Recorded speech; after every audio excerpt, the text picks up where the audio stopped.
اعوذ باللہ من الشیطان الرجیم بسم اللہ الرحمن الرحیم۔ سورہ ذاریات کی آیتیں پڑھ رہا ہوں، آیت نمبر 15 سے لے کر آیت نمبر 19 تک۔ ان المتقین فی جنات وعیون، بے شک ڈرنے والے لوگ باغوں اور چشموں میں ہوں گے۔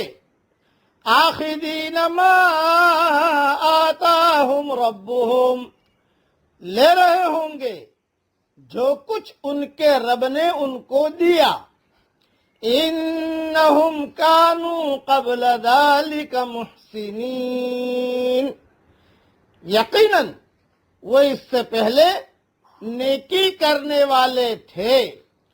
کانوا قلیلا من اللیل ما یہجعون، وہ راتوں کو کم سوتے تھے۔ اس کی تھوڑی سی تشریح سن لیجئے، راتوں کو کم سوتے تھے کہ کیا مطلب ہے؟ وہ رات کو کم سوتے تھے کا مطلب یہ ہے کہ ساری رات سو کر غفلت اور عیش و عشرت میں نہیں گزار دیتے تھے، بلکہ رات کا کچھ حصہ اللہ کی یاد میں اور اس کی بارگاہ میں گر گڑاتے ہوئے گزارتے تھے، جیسا کہ احادیث میں بھی قیام اللیل کی، تہجد کی تاکید آئی ہے۔ مثلا ایک حدیث میں فرمایا کہ لوگوں، حضور صلی اللہ علیہ وسلم فرما رہے ہیں کہ اے لوگوں کو کھانا کھلاؤ، صلہ رحمی کرو، سلام پھیلاؤ، اور رات کو اٹھ کر نماز پڑھو جبکہ لوگ سوئے ہوئے ہوں، تم سلامتی کے ساتھ جنت میں داخل ہو جاؤ گے۔ یہ حدیث مسند احمد میں ہے، جلد 5 صفحہ نمبر 451۔ یعنی حضور صلی اللہ علیہ وسلم نے کتنی نصیحتیں کی؟ نمبر 1 کھانا کھلاؤ، نمبر 2 صلہ رحمی کرو، نمبر 3 سلام پھیلاؤ، نمبر 4 رات کو اٹھ کر نماز پڑھو جبکہ لوگ سوئے ہوئے ہوں۔ پھر نمبر 5 نتیجہ کیا نکلے گا ان کاموں کا؟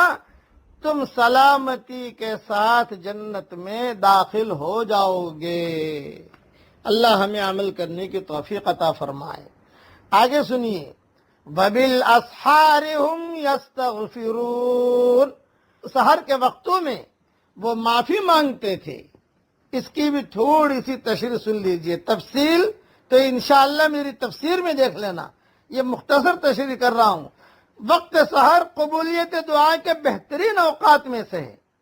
حدیث شریف میں آتا ہے جب رات کا آخری تہائی حصہ باقی رہ جاتا ہے تو اللہ تعالی آسمان دنیا پر نزول فرماتا ہے اور ندا دیتا ہے کہ ہے کوئی توبہ کرنے والا کہ میں اس کی توبہ قبول کروں، کوئی بخشش مانگنے والا ہے کہ میں اسے بخشش دوں، میں اسے بخش دوں، کوئی سائل ہے کہ میں اس کے سوال کو پورا کر دوں، یہاں تک کہ فجر طلوع ہو جاتی ہے۔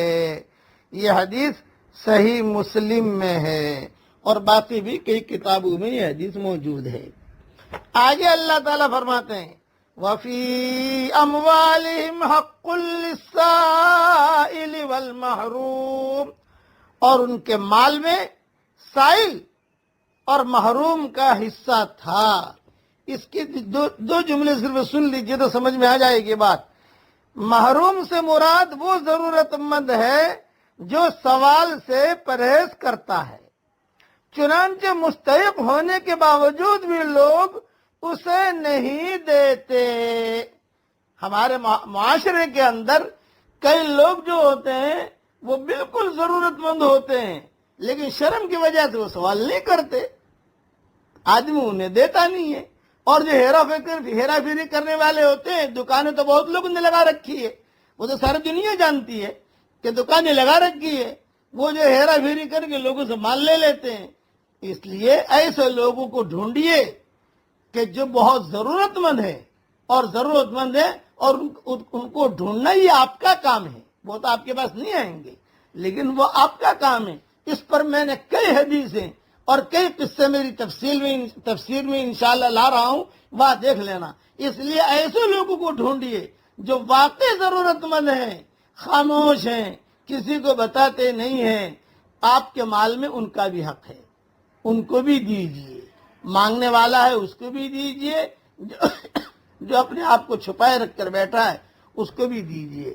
اللہ تعالی ہم سب کو عمل کرنے کی توفیق عطا فرمائے.